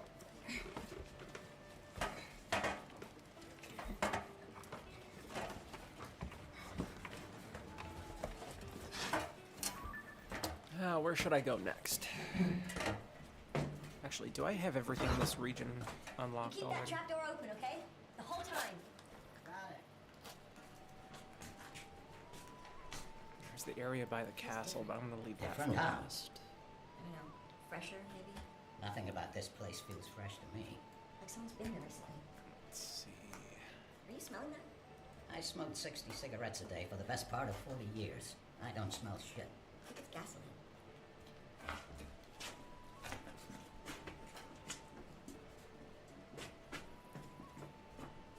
there. Actually, there is a thing. Now I smell it. He's doused everything. Why would he do that when they're not... It's still here. What is that? I don't know. I saw something down there, but I don't know what it was. Currently, Something alive? You didn't see it when you found me? This is where I find you, in here. Well, I don't remember. Not doing that yet. I must have made it this far. I think I panicked and I must have come out. We should check it out. Wait. Cross. This whole place is soaked in gasoline. There's no I ventilation. don't light a match. I didn't come down here just to turn around. And what if he's still here? Dr. Allen. Why would he be? Because he didn't torch the place yet. Then we should go back up and wait for He him. might have another way out. Come on. I want you to see what's down here. And if he's here, I want... Shit. Run!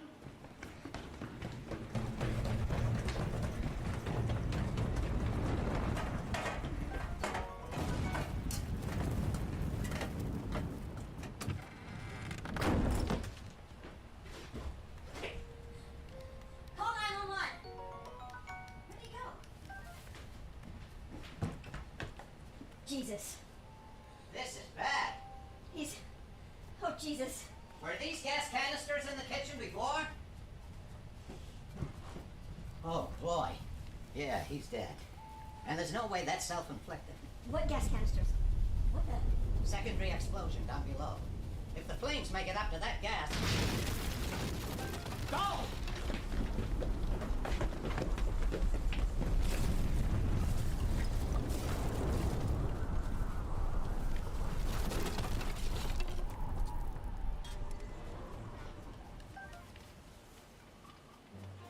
Come on, bats.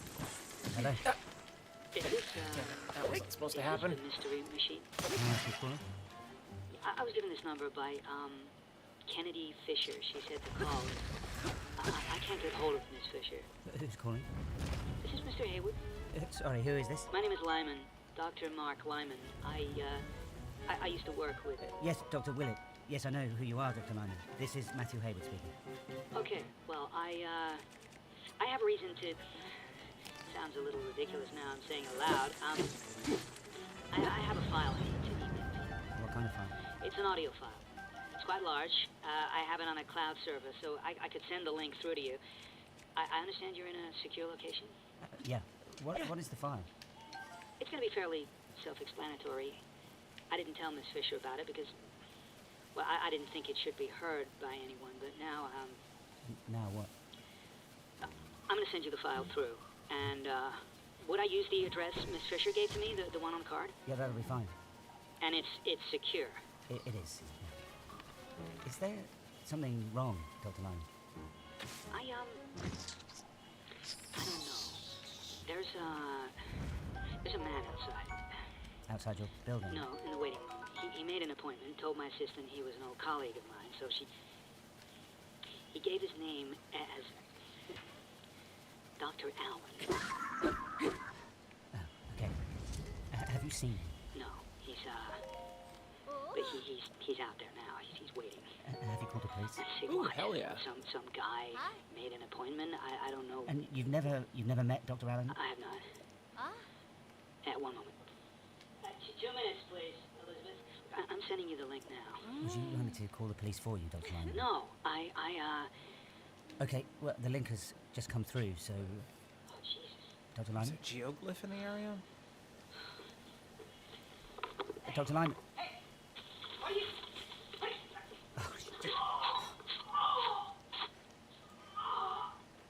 Oh, he sounds fine. I think he's fine. Dr. Lyman? It's one hell of an orgasm. Amelia Finner had a child. Dr. Allen.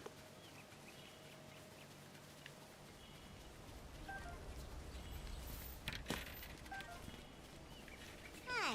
Do you have a reservation with us this evening? I think so. In the name of Shepley? One moment. Oh, I'm afraid I don't... Oh, sorry, yes. George Shepley. I'm afraid Mr. Shepley hasn't arrived yet. Okay. Your table's right this way.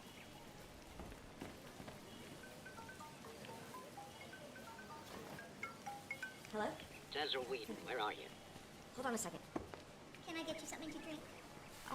Yeah, just a vodka and lime. No problem. Here we go.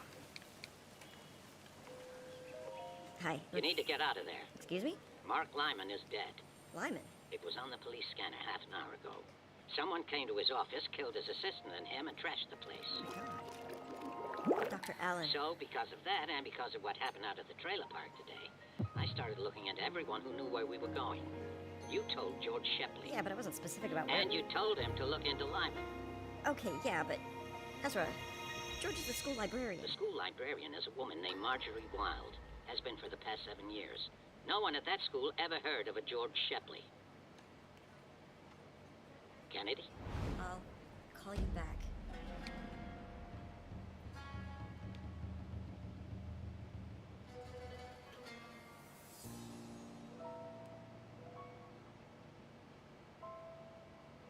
Hyrule will bow down before me.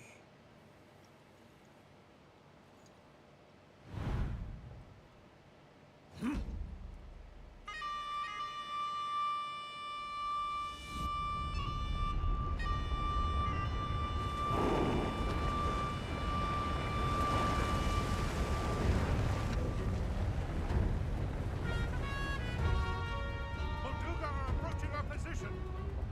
It's more than we thought. It's a swarm.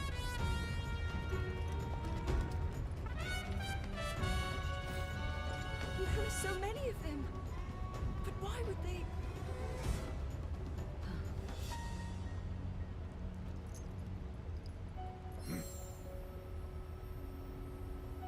Oh, it's Goat Boyfriend. When he was alive.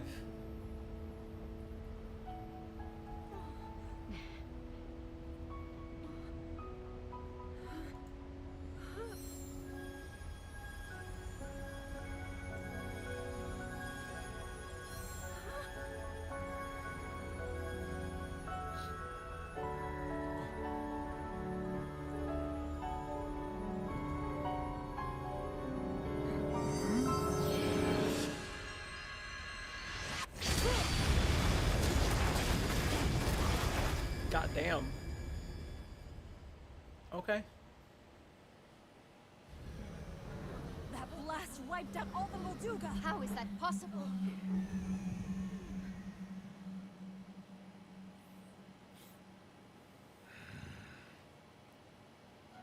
So brute force will not be enough.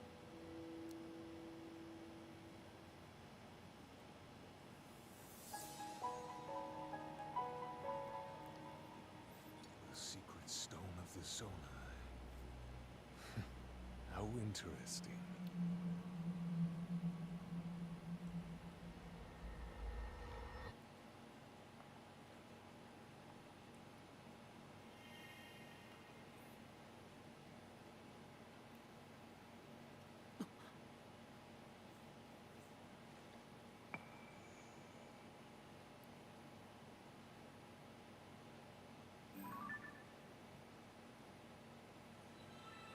Oh, that was memory number 6.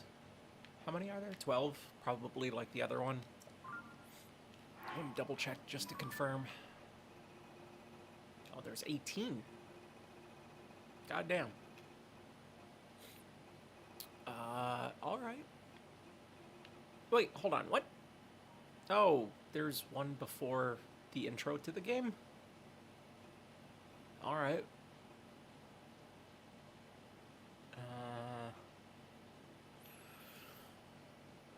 That's underground. I'm not doing underground shit yet.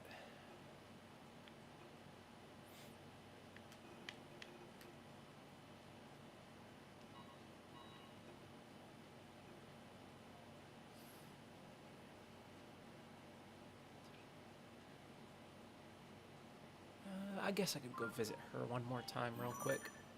But there was... No, actually, I did get the thing that I wanted to get while I was here, so I'll go back. Ah, there you are. Sorry I'm late. Ah, God, I was looking into this Dr. Lyman of yours and time rather got away from me. Now, I think I said before, you really must try the filet mignon.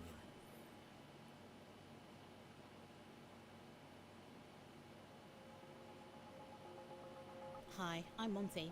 Sorry for interrupting your podcast. Just give me a minute. I've got something I think you'll really love. It's called Life Lessons. This is a podcast from BBC Radio 4. It's going to be full of the issues that are important now, and we'll hear about them from people who really know what they're talking about, because these issues are at the centre of their lives.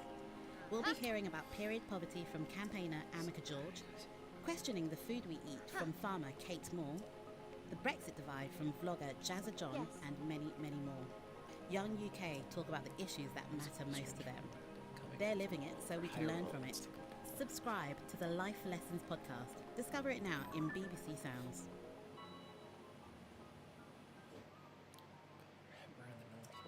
This is the BBC.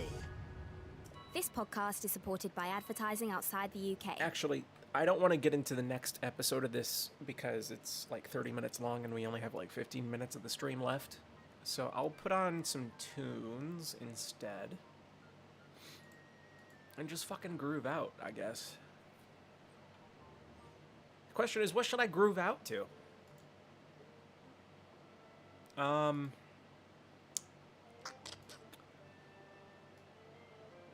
Let's try... that's an entire album. Oh, here we go.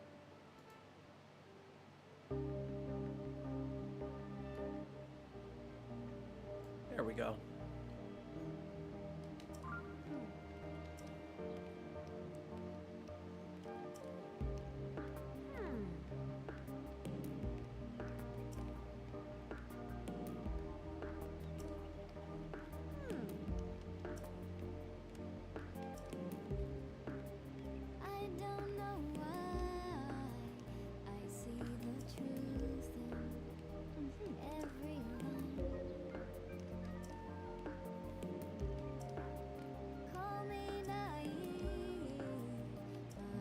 I need more peppers before I go over there, because from what I've heard so far in the game is that everybody in Rito is cold.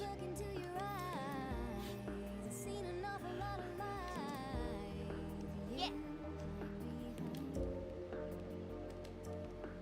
Okay. What? Oh, I thought you were having a thing. You had a mark on top of you. Yeah, you do. What the fuck? Hold on. Okay, never mind. I'll just go fuck myself.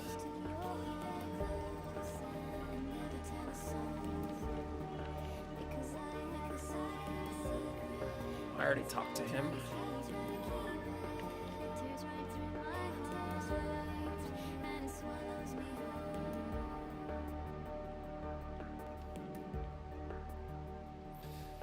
think I'll go... Should I go east first? Well, they said northwest, so I guess I'll go northwest first.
Ooh, peppers.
Alright, so let's see, where am I at currently? Take my hand, yeah, take my hand. If I go... Follow me and it's go. If I go that way, keep going that way. The nearest tower for that region is... Where exactly?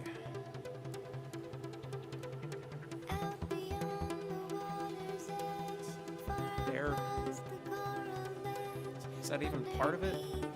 Looks like it is. Okay.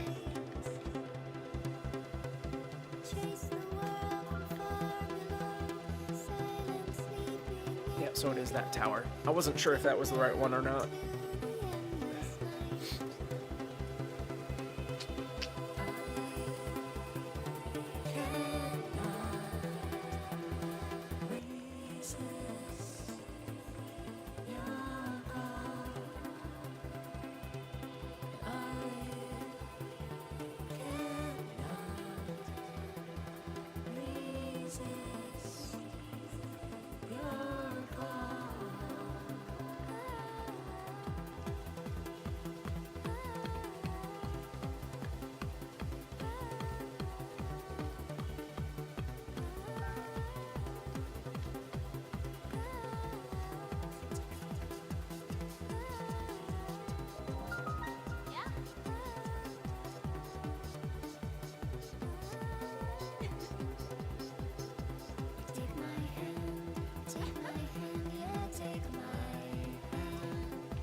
Oh god, it's moving on its own. You might want to stop it. Never mind. Doggy.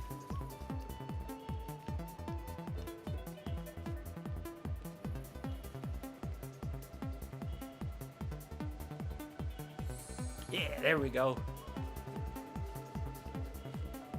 Look at me. Look at me, dog. Do this. Do this. Do this.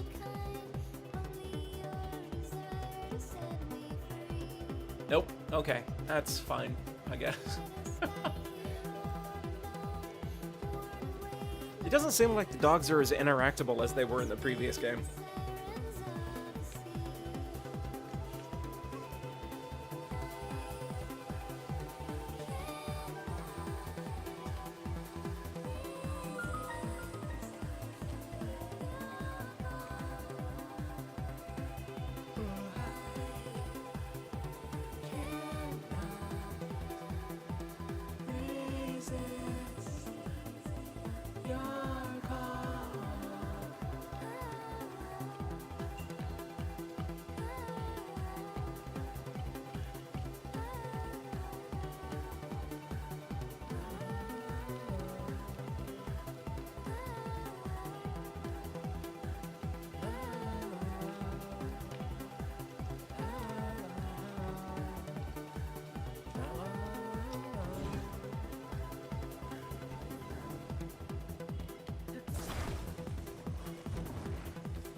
Oh, whoops.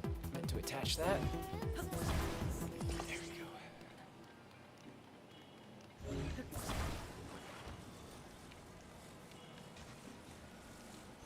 Ah.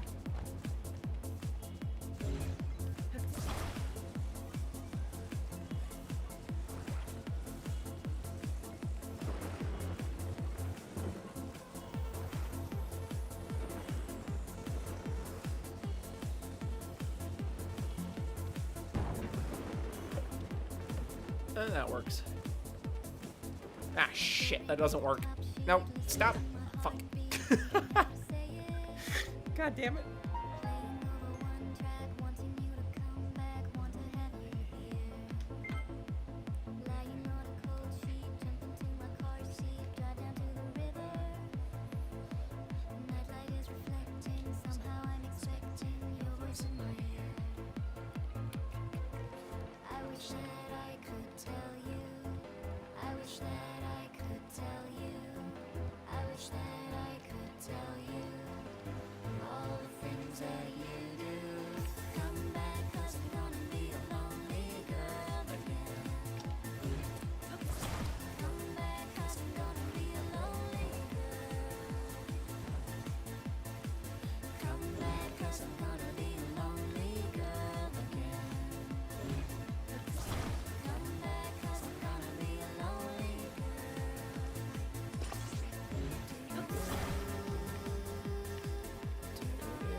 Wait!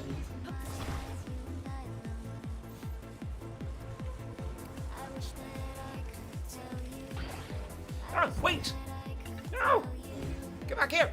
Fuck! Shit. That happens.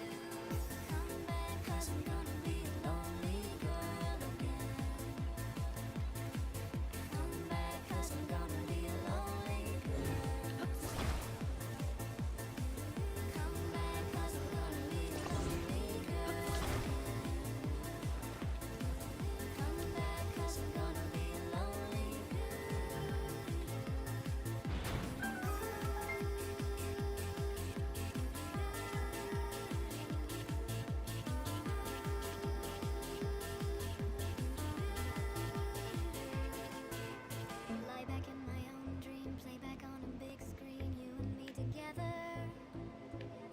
Why give up a love found? Wish that I could write down what you mean to me. I wish that I could tell you. I wish that I could tell you. I wish that I could tell you all the things that you do. Come back, 'cause I'm gonna be a lonely girl again. Come back, 'cause I'm gonna be a lonely girl. Come back, 'cause I'm gonna be a lonely girl again.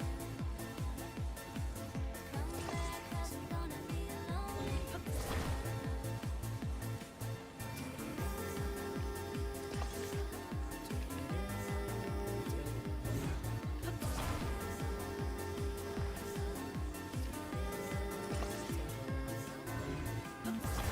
Was it so wrong? Now you said you love me. Could it be so easy just to walk away? Was it so wrong? Now you said you love me. Could it be so easy? Well, you're trying. I don't think you're strong enough, though.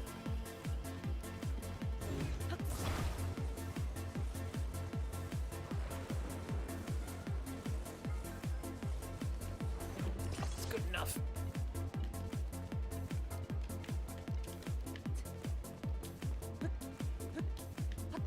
Keep going, keep going, keep going.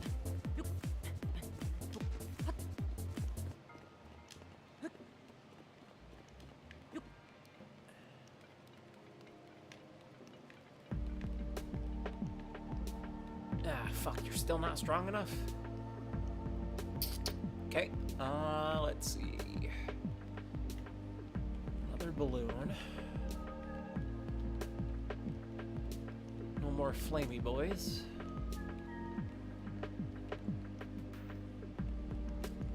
Okay. So many books. You keep abreast of all the things you think you should. You got your own philosophy, and it works for you, but please don't try to make it work for me.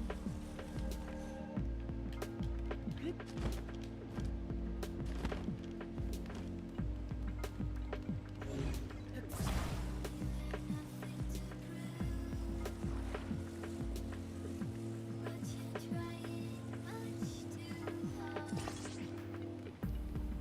Stop trying to change. This is super awkward. I am what I am. Okay, I'm gonna have to move you just a little bit. No, I don't need you to save me. I don't need you to save me. I am what I am. I don't want you to show me. Because I stand where I stand. Just attach somehow. I just need you to know me. I just need you to know me. Just know me. There we go. That's good. Okay.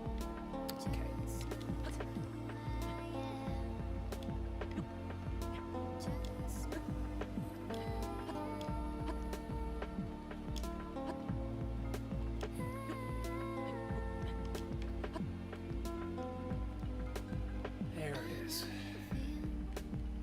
You need to prove that you simply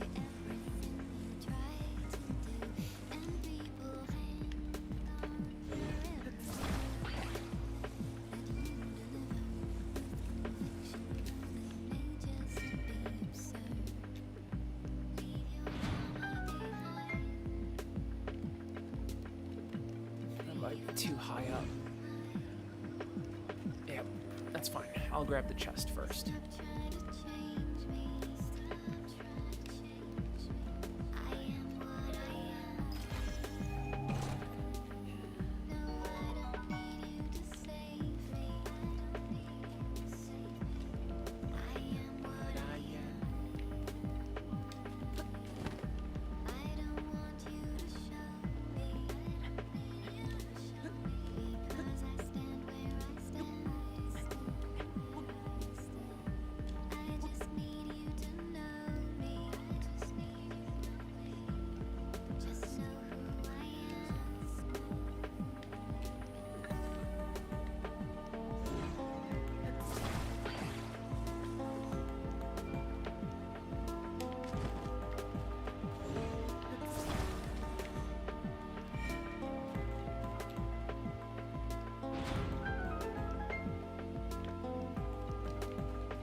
Trying to decide what I want to spend these things on. If I should focus on health first, or should I focus on stamina? If I focus on stamina, that means that I could get to areas a lot easier and do these unlocks a lot faster. Downside is basically one-hit kills for certain areas. So I kind of don't want to split them across evenly, because that takes the longest fucking time.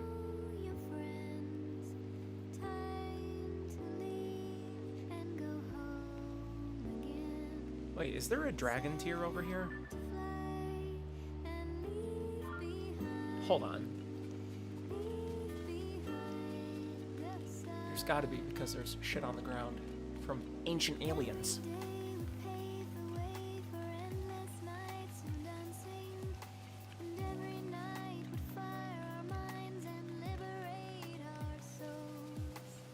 I'll do this dragon tier next, and then I'll stop for the night. Because I do have work tomorrow, unfortunately. There's nothing like you and me on the beach, moving with the waves in the sea. There's nothing like you and me on the beach. What?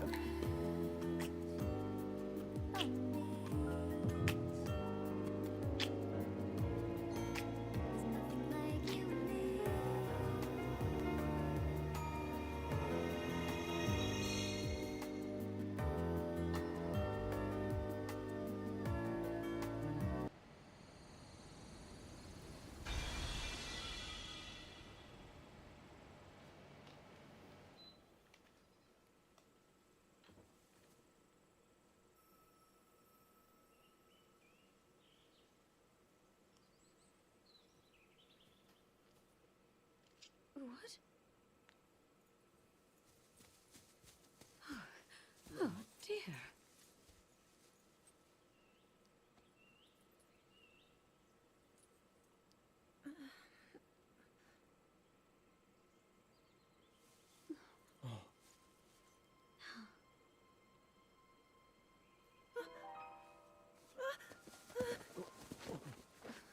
Where am I? We didn't mean to startle you. I'm sorry. It's okay. My name is Sonia. And could we ask what your name is? I am the daughter of King Rome of Hyrule, Zelda. What an unexpected answer. We are the king and queen who founded Hyrule, after all. Or at least we were the last time I checked. You two founded Hyrule? And you're the king? My name is Rauru. King Rauru of Hyrule. Goat boyfriend. King Rauru? And Queen Sonia? But that must mean... He's sleeping behind Link's back. You went in the past. It's like a link to the past. Weird.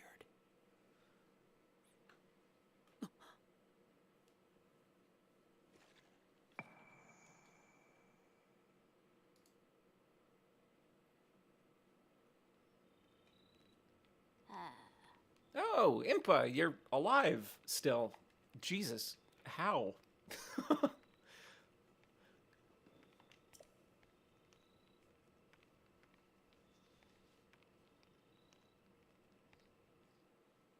You should have been dead years ago. I'm surprised you're moving.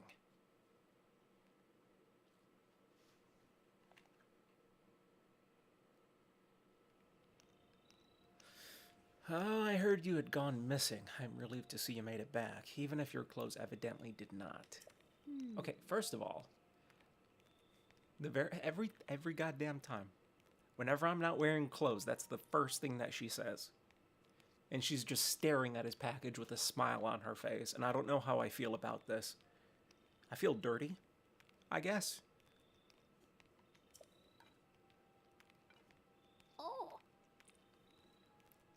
What? She still has yet to return. In that case, we must use all available means to search for her.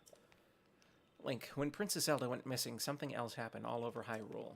During the upheaval, huge pictures appeared out of nowhere, images that sprawled across fields and hills. We're calling them geoglyphs. I understand they have been found in locations across the kingdom. Kato and I are traveling from region to region in hopes of seeing them all. I noticed this geoglyph from a distance while I was standing on high ground. Examining it up close, I could not make out what it depicted. I thought I might have a better view from up in the sky. I took to the air in the balloon Purah gave me, but then, alas.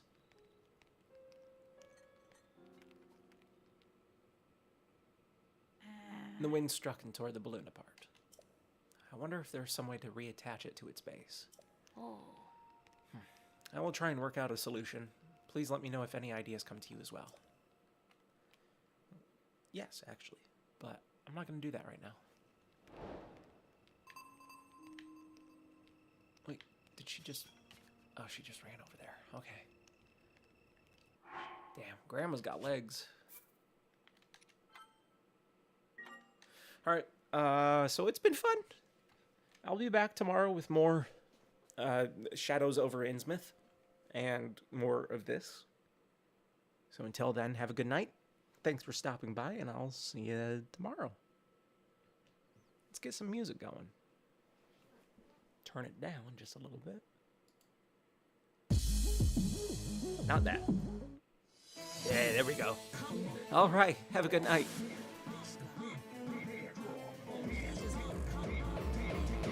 Into a nightmare.